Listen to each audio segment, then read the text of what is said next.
Alright, Kings of War players, this is a new battle report. It's a 1995 points Basilea versus Ratkin. Hello there! I like to watch battle reports to get better at games.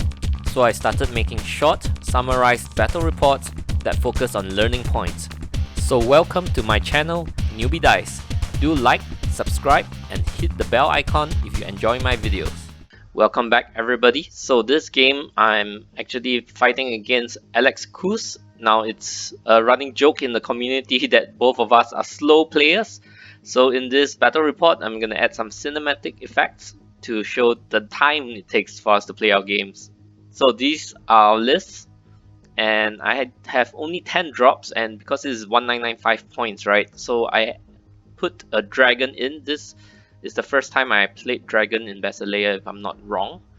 And for my opponent, Alex, he played, this is the first time he's running this list as well. He doesn't play this list in real life, but he thought of trying a lot of hordes. So you can see that it is basically 3 shock troop hordes with the various items, 3 warrior hordes, and 4 wretch hordes, anchored with 2 brute enforcers to spread more rallying around, and 2 Swamp Criers, if I'm not wrong. Yep. He decided to just give it a go, right? A lot of horde spam. So this is our deployment and scout phase. And let's talk about some things over here. We are playing Pillage with 5 tokens. And there's 1, 2, 3, 4 pretty much across the center of the board. But the 5th one is somewhere over here. It's somewhere around here. Okay? Somewhere near that lake. So I think he probably want to choose the side and to deploy first, because I think whoever would want to take the one with 1 token already in their half. And so you can see the deployment numbers. These numbers represent when we drop the unit. And to identify his hordes, you can see that I labeled the 3 types. So the wretches are the one with the front row of white rats. The warriors are the ones that's all green, and the shock troops are the ones that's green in the front rank and blue in the second rank or the back rank. So initially he placed 1 in this corner and then 1 on this side, right? So my plan when I started deploying was to swing in from the left. So it looks like this. Let me draw it out. Alright, because there's 2 tokens here, somewhere around here on the left side, I wanted to break the left and swing into the right. Okay, now of course this rock blocking terrain here will make it a little bit tough, so I have to pass this center point. But as we started to deploy off, right, it seems like he's pressing very heavily on the left side, so I decide to actually go from the right instead. Although you can see that I'm still somewhat heavy on the left, my intention was to fly the dragon off to the middle or to the right side. So what I like to do is to put a fast flying unit to sort of make the opponent think that I'm still contesting on the left, when I can easily redeploy and fly them off to the right side. And yeah, this sharpness knights over here, the 4th drop, is also able to go both sides, right? So the map has pretty much been split much by this blocking terrain over here. So there's this side of the blocking terrain and the other side. So you can see on the right side there's 3 for me to fight. So as long as I get this 3, I'll be able to win basically. Yeah. So he can hold on to these 2 if he wants to, and I know that as a horde it's a bit hard to maneuver around blocking terrain. So that was my plan. Halfway through deployment I changed my plan. So you can see that's why this what's this called, the Elohai Horde, is the second last drop. Okay, the last drop is a dragon here just to provide more assistance and of a threat on the left side. Okay, so my opponent won the first row to go first.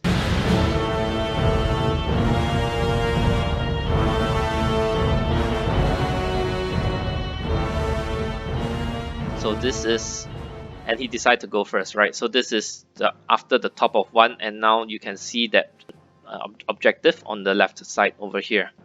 Okay, so he has 2 wretches, so that wretch at the back is probably going to hold that token. So one thing I'm a little bit unsure of is why is he has this 1 wretch horde at the back. Okay, So perhaps he thought that he'll punch through, so this red hot will hold that token at the back. Maybe that's what he's been thinking of. So yeah, so he just shuffled all his hordes forwards, and so my response,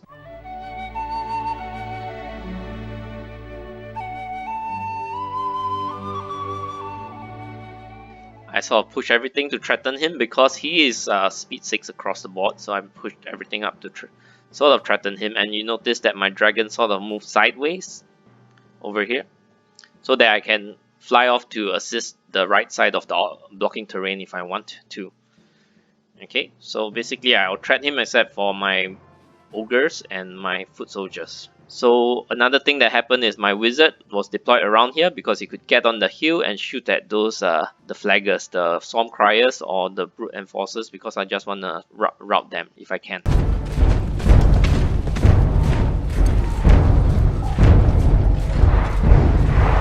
So my opponent's response. So he further shuffled forwards. Let's see this middle unit in the forest. How much did it move forward? It's still move forward. I guess it wants to be remaining in the forest so that when I charge in, I will get a hindered charge, as well as him popping his pots over here. So you can see the green token is him activating his plague pots. And in the subsequent pictures, when it turns purple, purple tokens means it has been spent. So here he is moving up a little bit more and sort of popping his pots, threatening me to charge. But here's the thing, I could back out and be out of his threat range, and since he popped his pots, it doesn't come back, right? So that's exactly what I did.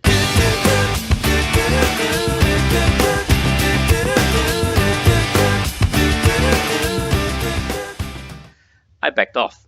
What also happened is my wizard, after a second round of shooting with a bit of lucky rolls, managed to kill off the swarm cry over here. So he has lost his inspiring source on the right side of the board.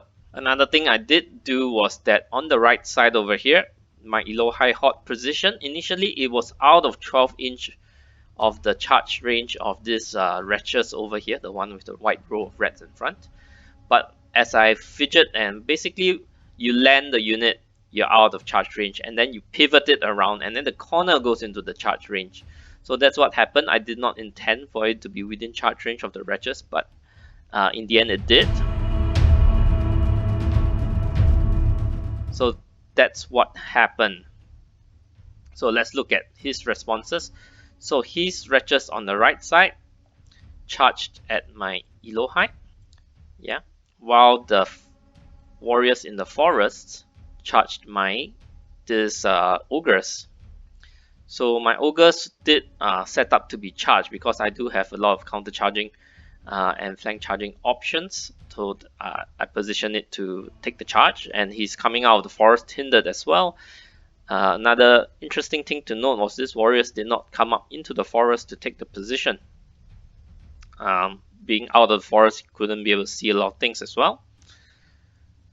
So with this, I thought for a while. Firstly, I was caught off guard by my Elohai being charged, although I think they are hindered, the wretches, so they only dealt 2 damage, and I resolved it back to 1. So I could get a flank charge into the wretches over here, and 12 attacks, vicious against defense 2 is quite damaging, so it could route it on I think it's on average dice, I could route it. So I charged the Gerpanthus in. This one, I charged the Elohai in. I think it is in flank, yeah. And the not the siege breakers, these are the palace guard, charged it in front. And my abbess over here, with nimble, we could go all the way and chaff up this shock troops basically. Okay, because my foot soldiers are not in range to charge it, so instead I sent the abbess in. So on the left side, I think I did it. Yes, I did it. So I noticed that his warriors on the left is against the blocking terrain, and of course the wretches on the other side was against the edge of the board. So what that means is when I charge my cavalry in like this, okay, the shock troops couldn't multi-charge because the warriors couldn't slide over to make way for the shock troops. These are the shock troops that's waiting in the second rank to charge in, right? Same for the other unit when my other cavalry charge in. And because of the edge of the map, the Ratchets couldn't make way for the shock troops to come in, and it's also blocked behind this layer of warriors anyway. So he did move up for my cavalry to be hindered, to be charging hindered. But then again, I saw that, oh, if I don't kill it, his shock troops can't fight anyway. So I took that charge.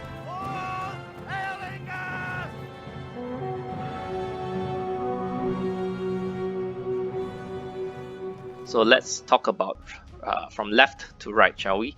So from the left side, my 2 cavalry went in, dealing some damage, right? I dealt damage to these 2 and they did not die. So the shock troops are just stuck behind. And I think these brute enforcers can't even fit through to get a flank charge as well on this sharpness unit. Okay, so down the middle, that's what I did. The Abbas chafed up. The lone Abbas dealt 1 damage and chafed up the shock troops. Okay, in the middle, my ogres and the Elohai did finish off the warriors, and the wretches on this side got finished off by the Elohai and the Gur Panthers as well. So things are looking pretty healthy for me. I think I can jam this left side for the rest of the game, while on the middle there's still 4 hordes to get through. We'll see how I do. Okay, so nicely this left side, two cavalry jam up 3 hordes, although it's a wretches, warriors and shock troops, but it did kept the brute enforcer there as well. And of course these wretches are back here holding the token, so they're not in the game as well. So let's see Alex's response.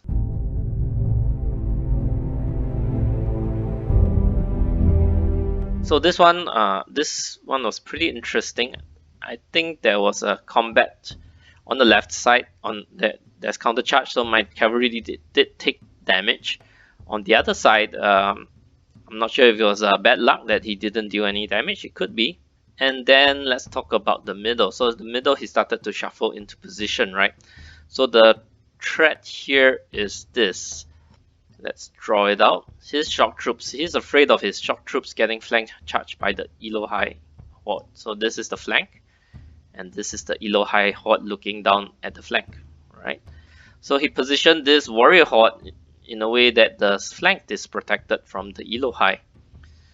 So after this positioning, however, we did realize that he actually exposed his other flank to the dragon, which is in range within 20 inch to charge the flank. What happened in my response was this. So my dragon charged the flank of the shock troops with the Ogre Palace Guard and the Elohai charging in. I did need to charge so many things in because these 2 in the front are hindered. Okay, the Elohai horde charged the warriors. Okay, I think it did pop the pot, but I'm not afraid because he's gonna have a tough time taking out the Elohai horde without any Bane Chant. He's wounding on 5. I'm going to Iron Resolve and heal back some wounds, so I'm not that worried about this. And anyway, after popping the unit in the middle, he's also exposed. And my infantry regiment charged the Brute Enforcer, and this yellow cross means it's wavered.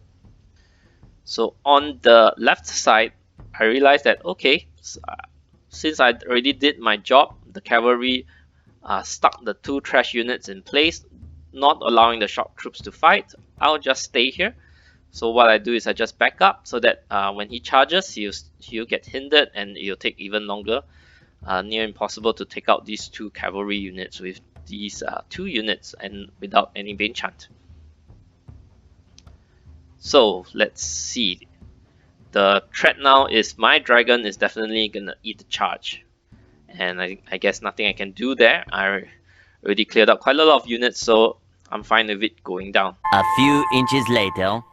I think at this point he has given up trying to break through the cavalry, so he will just face off against me so that I will charge in hindered, because his two hordes behind are holding this and this token.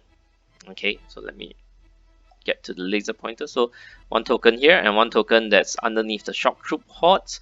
So unit strength 4 over there, just by keeping the cavalry at bay, even when they finally break through, they will not be able to contest that unit strength 4. So I guess it's in his interest not to let the trash units die at this point of time, trying to conserve the 2 victory points from the objectives. So from the other side, so his shock troops horde did charge into the dragon, and because of the stone over here, the blocking terrain, once again he could not fit 2 hordes in, so he couldn't do more damage, although these are just wretches. But well, 25 attacks.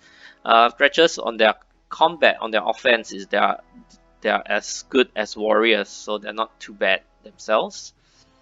And this unit of warriors did flail back at the Elo High horde, and you can see that my Girl Panther has backed out of the combat to hold that third token. Tomorrow. So let's see my response.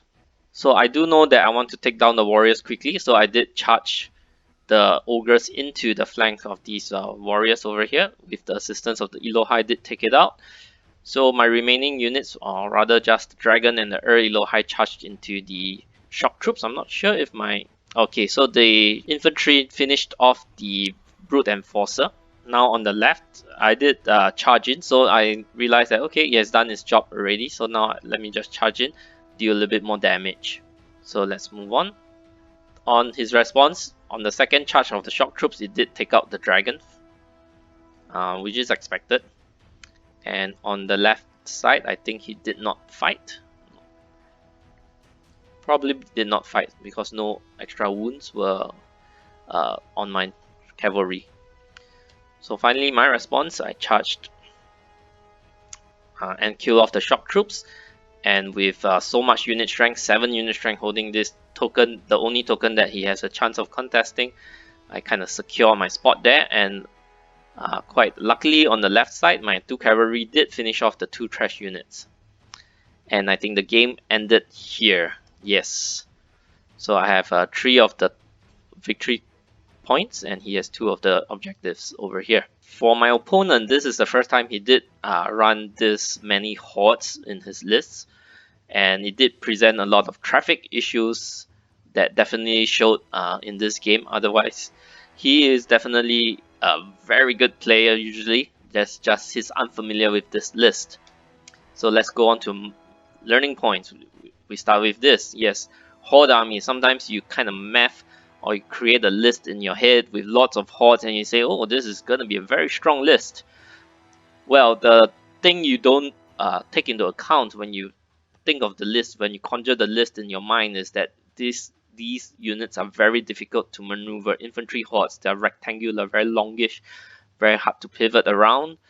And so, yes, you can find success with these lists for sure, but you need to get the repetitions in. You have to play quite a lot of times until you get used to moving these hordes around, especially in various situations. So the more games you play, the more experience you get from how to maneuver them in this situation, blocking terrain, flanks being threatened, layering your units, so on and so forth. So you do need to get reps in, and sometimes you can get reps in by just playing the deployment on your own. You don't need to have an opponent. Just load up a map and think of how you deploy, right, and how you move your army forwards. So that will also help you in the very basic phase or the stage of just the beginning of the game where you deploy your units, how you should be placing them down, checkerboard and so on and so forth. So when I'm fighting horde armies, think of blocking them up. So make use of blocking terrain definitely. So you can see in the game how the blocking terrain and the edge of the map prevented him from multi-charging his units in because of the long horde frontage. He couldn't share the frontage. There's no way he could fit a second horde in. Okay, and it's also blocked him from moving his units to around the rock to the right side of the map as well. So like the cavalry, what it did in the game was to lock the 2 trash units in front, and the hammers couldn't fight. Sometimes the opponent expect the chaff to die, and if you purposely don't let the chaff die, then their hammers are stuck for one more turn not fighting. Okay, and definitely so many hordes, they definitely have a lot of flanks exposed because they are not as maneuverable. They might not have units that keeps your flyers and high speed units in check from swinging around and threatening the flank. So this is another way to match up against horde armies. When you move your units up, especially when you pop the pots, right, you have to force the situation, right? When you move up and pop the pots, you must force this situation. Even without the pot, sometimes you move a unit up, you have to force the situation of you have to charge me or you're gonna get charged. If the opponent can move out of charge range, then you're not forcing the situation. Alright, then he could back up and then you have wasted the positioning, or he could shuffle into other positions. If you move up close enough, the opponent will not be able to move backwards. If they're flying units, even when they move back 5 inches, or cavalry moving back 4 inches, they're still within your charge range. So sometimes you do have to move up your units quite close to the opponent to force this question. Force me or be charged, because you're not going to be able to back out of my charge range. So next, Thunderous Charge. So I do have 2 units of cavalry, although it worked well for me in the game, but I do notice that, you know, after they charged in and they get locked in combat, they're not going to be very effective at dealing damage. Having no crushing strength make them pretty much like a normal infantry unit, right, without any crushing strength. So this is a mistake I made with my Elo High Horde. You know, after you check distance and place your unit down, and then you adjust by doing pivoting or any micro adjustments, do check again that you're not within the opponent's charge range. So the opponent did have no shooting. So when you have no shooting, right, you don't have any threat on soft targets. This means my wizard, my chaff, my Gur Panthers are free to roam around freely without any fear of it being taken out. So that's why if you look at my list, they tend to have a little bit of shooting, just 1 or 2 elements to even if I don't get to shoot much, or even if the shooting did not take out anything, it changes the way the opponent plays. He can't move the opponent, if they're having gargoyles, they can't just move up anytime they want. If you do not have any shooting, the gargoyles can go wherever they want. Okay, so yeah, that's why I like a little bit of shooting. So in my list, you can see that I do have just 1 wizard with enhanced lightning bolt. And that's the end. And I hope you enjoyed this battle report. If you do, please like the video, subscribe to my channel, and hit the bell notifications to be notified of future videos. So do help me with the subscription. It does help the YouTube algorithm. So do remember to subscribe. Thank you, and I'll see you in the next video.